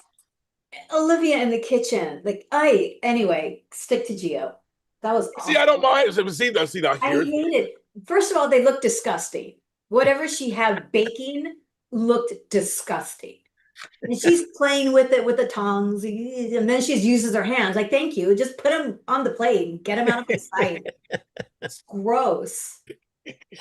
Oh my God. I was like, there's no way Olivia made those. No, those are like frozen tater tots or whatever, Torino's quiches or whatever. Oh my God. It wasn't until this episode where I kind of understood the geography of the Quartermain, where the kitchen or the little diner area that their breakfast nook is in relation to the rest of the mansion. Because I did not expect Dante to come out of that back area. Back Oh in. yeah, Yeah, right, right, that's yeah, where it is. Like, where's that's the right. sunroom? He I thought did. that's where the sunroom was, but I guess not. You're right. He did. It was kind of weird. Um, but see, I don't mind. I was glad Olivia was there.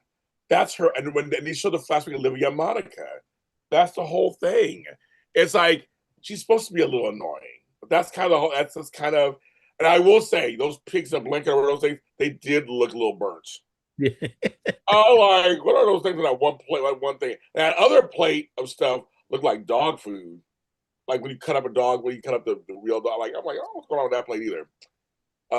But that was cutesy. You know that Brooklyn's a drop. It's like a dropper. And I thought it was cute. That was funny. I thought it was cute. And I agree that like Olivia is sort of like the next generation of Monica of sorts. Yes. That makes sense that they have that kind of connection and kind of similar kind of bonding. Yeah, I think so. So I thought somebody just makes you laugh the way you talked about it, but I actually I don't mind so much that she was on and that Ned and Olivia had a moment. They had a little moment. So I don't know. I just thought it was kind of cute. And also when they were all sitting around talking in the kitchen, they tell the story, Jason, which we never heard the story. But they tell, Did I miss something? no, they cut away and they never went back to it. That was so weird to me That that they was did that. weird. Yeah. That was very weird. I was If like, you're gonna tell me a story that he'd never heard, it's like yeah, then cool, let's hear it. That Monica told him? yeah, that Yeah, we we never want to know heard. what that is. Hmm. Yeah, it's like, oh, all right. Thanks, guys. But Gio talking to Ned, the grandmother, the grandson, as a grandfather, made me very proud. Well, I appreciated that moment though when Dante went to go to Gio Yes, and Ned interceded unbeknownst to him, and Dante spins around and goes in dude, the direction. I thought that was hysterical. that's hilarious. I But then, the way Gio's eyes were acting in that moment, I felt like is he getting a feeling that Dante's coming up to him and he chooses to engage with Ned instead? you know, his acting choices, I'm never sure anyway. So I like him. I like the guy, like the young man. But he's learning how to act. Um, And we but get yeah, we get Gio with Tracy as well. no, that was good. That was good. Where he said, "I'm proud to be your great grandson." But the whole thing was he saw this other side of the family and being part of a family. So that made sense because, again, like all three of us agree, wrap it up, kids. We need to get something happening now. We need to have some movement. It's a little too slow. So I understand they didn't want to rush it, but it's a little too slow. So now let's get the reconciliation starting to happen. So I thought this is a good start. A funeral of a matriarch. Yeah, I'm trying to do a show, Tony. Tony's texting me. I'm trying to do a show. I'm telling him. Well, and it makes sense too, because I mean, like Gio having that huge family around him in Bensonhurst, and then not feeling that that was all real now, but seeing that the Quartermains are more than just the family that snipes at each other too. There are many sides to them as well, and so It was be a able to real see that. grown-up moment for Gio. Families aren't perfect. Yeah, They all make mistakes and they have regrets, but at the end of the day, family's family and you come together. Well, you saw when they were talking at the funeral that he was seeing, he kept kind of looking over at Brooklyn and them. Yeah. They're saying, I wish I was there for my mom more. He started seeing that there's something there. And I mean, I'm not saying Jill doesn't have a right to be upset about stuff, but I feel like his anger is misdirected at certain people. It's like, yes, Lois and all that, yes. Brooklyn gave him up. Okay, maybe you're sad about that. But Dante didn't do anything. But then he yelled at him, so that was the whole thing there. But yeah, Ned, why be mean to Ned? Or Tracy? They actually, you formed a relationship with Tracy, even though he explained to Sonny the other day, was like, well, you've always accepted me. But I'm like, but Tracy, you guys worked it out too before she knew you were your great grandson. So I don't understand why you don't see it the same way. Maybe he I does think now. he was throwing the baby out with the bathwater. Yeah. He did have that great relationship with Tracy, but she is a Quartermain. The Yeah. Quartermains are the problem. I want nothing to Yes. do with them. Yes. Yes, I agree. And now he's realizing, where's the baby? I gotta bring the baby back. Right. But she earned his respect before she was even, she did. Yeah. He stood up to her. So I was so glad she was like, I'm glad you're here. Yeah, he was like, me too. I thought, okay, that's cute. It was beautiful. That was very cute. And he just, like I said, I know I'm shady towards the actor's acting, but I like him. I like the guy, Giovanni Mazza, I think his name is. I kind of like him. You can see the growth in him. Yeah, I'm saying, remember Ryan Pavey, he was on our show years ago saying, yeah, they call me the Tin Man and Wooden. And he admitted, he says he's a better actor than he was back then. We'll see if he is. Well, I will say those scenes with him, they're telling him you were in a car accident. Well, where's the registration? There wasn't any. You can already tell that he's a different actor because it's different. He's not that mumbling. He was a mumbler. He was a mumbler. I know, right. I'm saying he admitted he was not the greatest. So it's some Hallmark movies. He's done a few things. So he's in there. But I think that, but the guy who plays Gio, I like the kid. Actually, I kind of like him, and I want him to succeed. And sometimes you get these people who are green. Soap opera acting is not easy. So he's surrounded by talent. So I'm hoping he's taking it all in. He's all these powerhouse actors. Yeah. I'm hoping he's taking it in. And learning. So, but yeah, his eyes get a little big, guys. A little big sometimes. Like, okay. A little expressive, a little extra expressive. Yeah. There was a moment where Dante comes in and drops off a tray of food on on the table, and then Michael comes over, and I really wanted him just in the background to be really excited about whatever was on there and start eating. They never went that way, but it was just like I see Michael in the background walking over towards that tray. I was like, ooh. Yeah, okay. He was hungry. He was like, some food. Come on, Rory. Go there and get some food, Rory. Yes.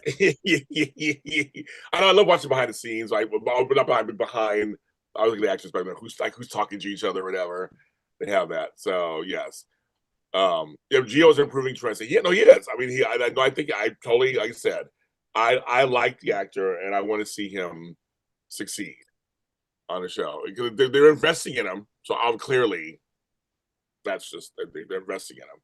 Yeah. So and as we've talked about before, real life, yes, this could take a lot longer to kind of smooth out all this whole family drama. But for soaps, oh man, we gotta move on. Forward, yeah. I get to it. Oh my God, are we towards the end? I'm trying to think what else is there. There's did I miss anything at all, folks? I mean, we had Jason's speech real quick. I mean, okay, yes. I thought it was great as well too. He's not normally one for that. No, he had a great speech, and when he turned around, it was in the casket. And again, like I said earlier, him going up the stairs, him hiding. He did his job at this, and like that made sense. And Lulu going, yeah, this was good. This was something for you, wasn't it? Yes. And then when he went upstairs and halfway up the stairs, and that's yeah. I'm going to be really curious to see how this affects his relationship with the Quartermains going forward. Totally, yeah. Well, there's the end when Tracy walks into the crypt.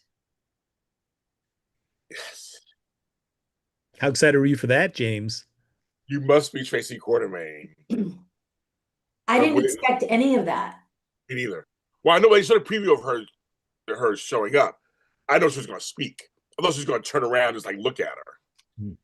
But she spoke. I was like, so you must be Tracy Quartermain. And what did you say? I've been waiting a long time for this. To meet you? To meet you. Like, what? Erica Slazak was one of those. Erica Slazak. And if folks don't know who Erica Slazak is, you should be ashamed of yourself. If you're a soap opera watcher or an ABC watcher of soaps, you should be ashamed of yourself.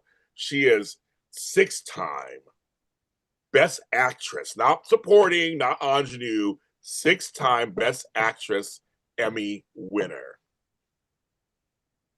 For Victoria. One of the greatest matriarchal roles. Yeah. Erica Slazak is, I mean, I was watching some stuff the other day because YouTube has everything. And it was one of the famous scenes where she confronts all of her alters at once. and the host a whole episode, and watching Erica switch in scenes where she's little Tori, then she's Princess, then she's angry Tommy. I mean, and then she's slutty Nikki. It was like I just never seen him for my entire life. That acting. The only person who comes close is Eileen Davidson as Kristen, Susan, Mary, all those five characters on Days. She comes close, but Erica is the standard in terms of that many characters and within one person. David Canary, to me, best twins on TV ever. If you don't know who David Canary is, well, something's wrong with you also. Yeah. I'm seriously, I'm just like, if you're not an ABC fan at all, you don't know who, I mean, David. Adam and Stuart were just, but back to her, I was watching her acting, and it's just like, God bless America, this girl can act. And, and you can show people who don't watch daytime, here's some scenes for you to watch. So now, if you want to watch her, go watch some of her work. It's on YouTube, it's on TikTok, it's everywhere. I'm excited about what they possibly could do with her. I hope they don't fuck this up. I don't think she would have come back if it wasn't going to be worth it. You've mentioned that because she doesn't have to, right? She said, folks, it's her words, I have a great life. I'm here to do this for a minute and go back to my life. Again, you never know. I mean, things could change, right? But I'm assuming they showed her scripts. I'm assuming they told her the story arc. And it must have won her over. Erica Slade doesn't show up on TV shows willy-nilly. So I'm assuming it's good. I'm assuming. I mean, I was reading an article with her yesterday saying, like, that Frank called her and explained what it was, and she was like, oh, knowing that a lot of scenes would be with Jane Elliott was a big thing for her too as well, because she was a fan of Jane Elliott. So they're saying that she's on for only 15 episodes. She's done shooting, so we'll see. Yeah, I have to say, I was in such an emotional tailspin by Friday. That when Tracy walked into that crypt and there was that woman and she turned around, I felt like a frying pan got knocked over my head. Like there was no more for me to emotionally be able to take. And then they end with that. It was a lot. You will take more, Tami. Yes, apparently. Well, they show capable. Well, they show like Edward, Lila, and they show it. They pull up that crypt every once in a while, and they have it there. It's up there. AJ, Emily, they're all in there. And now Monica's going in there. And we have a special guest as we wrap up. Ooh. Coming into the chat right now. I'm here, bitches.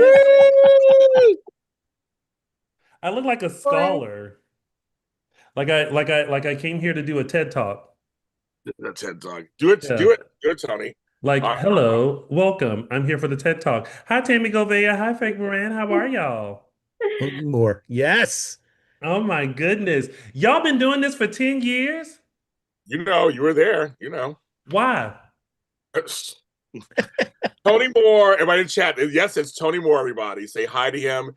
To the 90 people who are watching. We have 90 people watching us. Oh, that's a lot of people. 90 that's people my are chocolate watching twin. us? Yeah. Yeah, they do, Tony. Huh? My show's successful, Tony. Thank you. I didn't say that it wasn't James Lott Jr. Don't be trying to twist your neck at me. They don't even try to get in here. First of all, I know you used to do nice things for me, but what have you done for me lately? You guys, I thanked you earlier. He is one of the reasons why we are even here.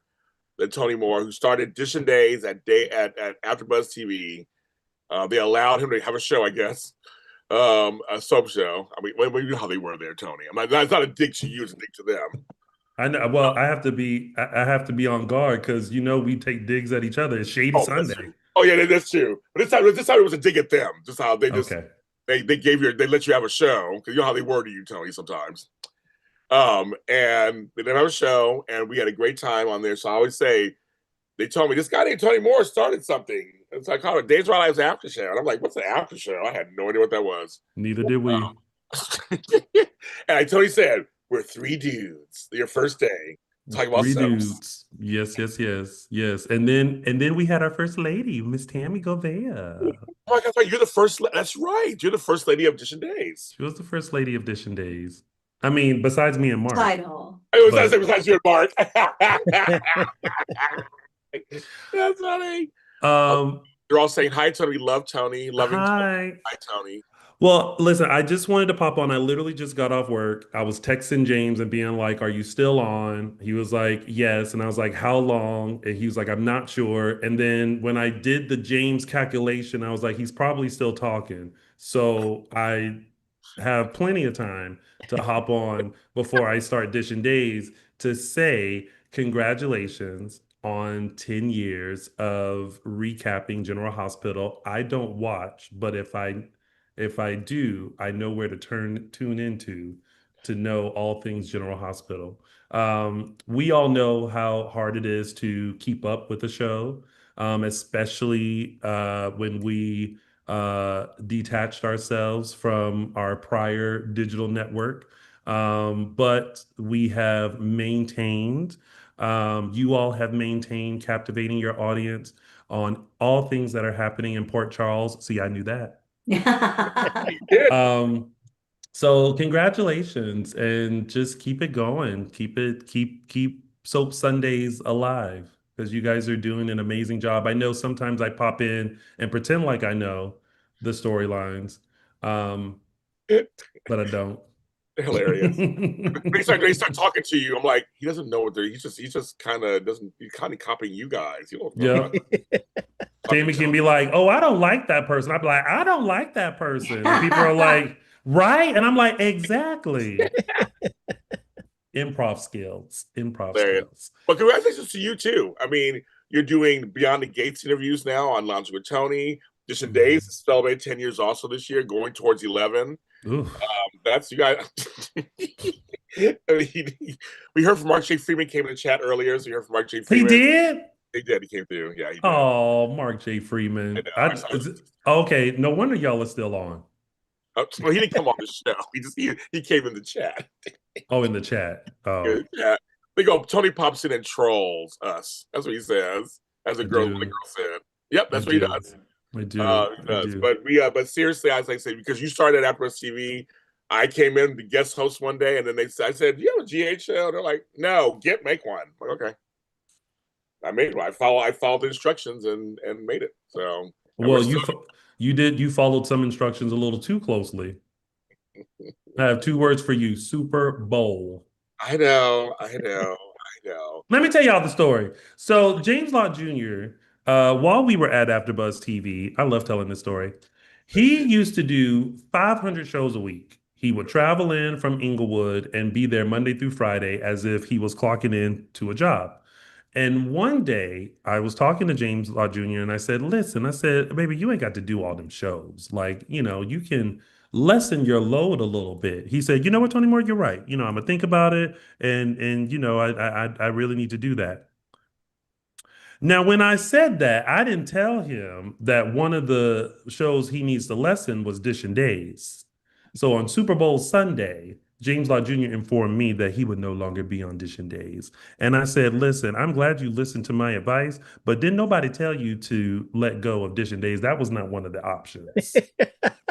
Now, mind you, I shaved some other shows off too, not just today. I shaved a bunch of shows off. Yeah, but those were the only shows you were supposed to shave off. You weren't supposed to shave off Dishing Days. You were supposed to stay on Dishing Days. Nobody told you to get rid of Dishing Days. Oh my God, I know. Tony always tells that story. Yeah, if you can tell or not, I've forgiven him. Well, we talk all the time. I guess after all these years, he's a little shady about it still, but that's fine. Very shady. We have our. I think you have to go to Dishing Days real quick, but I just want to say they can wait for you for a second. Shit. Like I used to come. Remember, I used to always come in and bother you guys. Oh. I just pop in on the show. I'd be like, "Hi, everybody!" They give you a little seat on the side, and I come in and bother you guys. And Michael Madsen liked it at first. I could tell he was like, "Who's this motherfucker coming here?"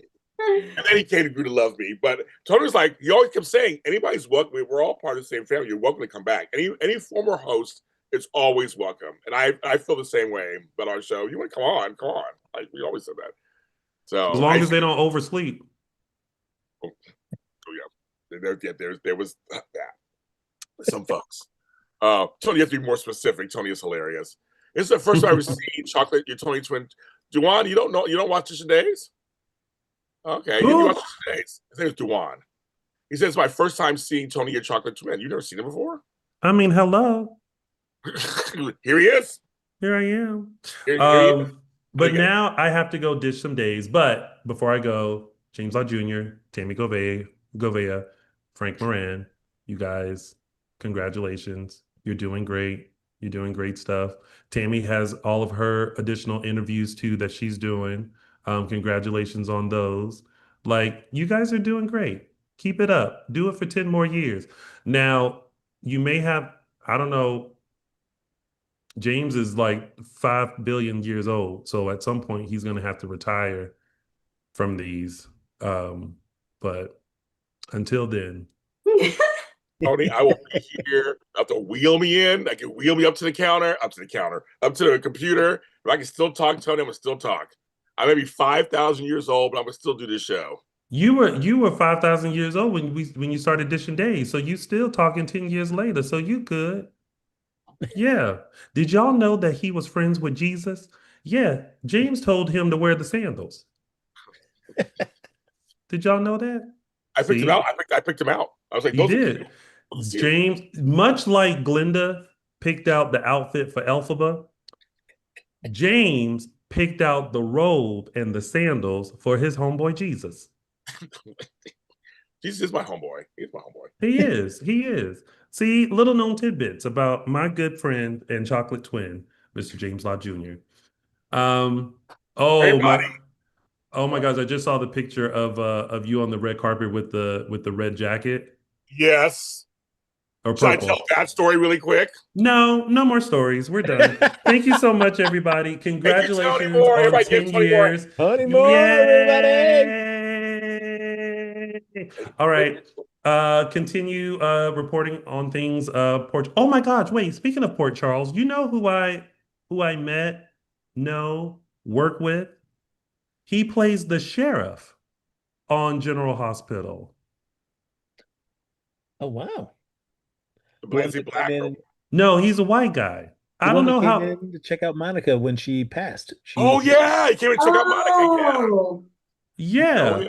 We were at work and he was like, "Yeah, I was on General Hospital. I played the sheriff," and I was like, "Not the sheriff of Port Charles." He did. He had lines and everything. He had lines and everything. Okay, so next time if he pops in, you let me know and be like, "Hey, I'm gonna get him on the show so that y'all can talk to him about being the sheriff." Give him to us. Yeah, I'd love to. Yeah, give him to us. But that's funny. Yeah, he was on. Yeah, he could pronounce Monica, the whole thing with Monica. Yeah, he was on. Yeah, right. I know that was so sad when they pronounced Monica dead. Here he goes. Here he goes. He didn't watch it. Shocked. Miss Monica. Everybody, watch Dish and Days coming on shortly. So go watch Dish and Days on Dish and Days as we wrap up over here. But go watch. Y'all ain't gonna wrap up. Y'all got about 30 more minutes. Y'all enjoy yourselves. Happy 10-year anniversary. Thank you. Bye, everybody. Love it. That's so funny. That's Tony Moore, you guys. I live forever. You can tell he doesn't watch your show because he thinks that I'm part of the recap. I know. That's fine. That's fine. But you were the first lady of Dish and Days. I didn't think about that. Because after you, it was Chelsea O'Rocker. Right. And then it was me, and then they brought Michael in. Oh, that's right. Yeah. You're Michael. That's right. You were the first. The second lady. But you're the first, and you were the first lady of the Bowl Breakdown. So yeah. I had no co-host. You were my first co-host on that show. So funny. And I always called Frank from the very beginning episode. You can see it. I said he's the heartthrob of the group. I said that. That's still are. No, hardly. You still are, Frank Moran. I don't care what you say. Still are. Still not hot. But we are done. Actually, we are done. We do. You have to talk about everything. I think we covered everything. We covered everything, you guys. We made it. We made it through the week. We made it through 10 years. Thank you, everybody, for just. I mean, we couldn't do this without you. I mean, literally, if you guys didn't show up, we wouldn't be doing this. This show is one of the most successful shows of all time. And I don't take that lightly. The audio version, especially, I want to shout out to all the audio listeners. Love you very, very much, because you guys listen to us on Monday mornings. They listen to us. The numbers are always phenomenal. So I just want to tell you, thank you for listening to us and taking us with you in your ear holes. I don't know, I guess that's, I mean, Frank, I love you. Of course, you know that. So I'm just so glad we're doing this. No, to be a little bit more heartfelt, as I hold up this beloved trophy, this plaque right here. Yes. You giving me the opportunity to join you on this show 10 years ago was fantastic. And then when you and Lucretia and Ladine moved on, I was fortunate enough that that AfterBuzz still wanted to continue the show, and that Carla was interested in doing it, which was great. So I've been watching GH forever, so have this platform to talk about a show that I enjoyed even without you and Lucretia. I was grateful to still have the opportunity. And then when that pandemic hit, and then AfterBuzz closed down, I thought, like, oh, I guess this may be it. And then you decided you wanted to continue everything and start up your own network. So to want to continue to GH and include me, I'm extremely grateful to you, and for everybody that's watched. If you've watched these all 10 years, or if you've only watched a week, anybody that takes any time out of their Sunday, to listen to James and myself, especially me, like, what am I doing? I'm just sitting here, blah blah blah blah blah blah blah. But for 10 years, and you've done it, so thanks for letting me do this for 10 years. Very, very, very, very cool. Okay. And folks, I'm trying to find that music, that original music. So Frank will rap one day again for you guys. That music was totally AfterBuzz TV's music. I'm trying to find a snippet of it so that you could rap the opening. I'm trying to find it, Frank. I'm trying to find it. I don't know if my rapping skills are what they used to be. It's like riding a bike, Frank. He's ridden a bike a long time either, so I don't know about that either. That's true. Oh, I'm going to fall over quite a bit. Me too. I went about that. But yes, and again, like, so we wouldn't be here without you guys. And I appreciate everybody who thinks our channel has something. And yes, we fight with you. I cuss you out. You guys cuss me out. You disagree. But that's the whole thing. It's free speech. And I never censor anybody's comments. You know that already. You're allowed to have your feelings. We have our feelings. And that was actually the original thing of the show. Friends talking about their favorite soap opera. And so Frank and I weren't friends in the beginning. We became friends. I mean, that's kind of how that worked. And so all of our people, from Carla to Lady to everybody, we became friends. And we talk about our favorite soap. And that's kind of the whole thing. And you're our friends also. And I guess before we go out, they want to know your emails right now, Frank. Your original. The other original. All right, let's go to the original.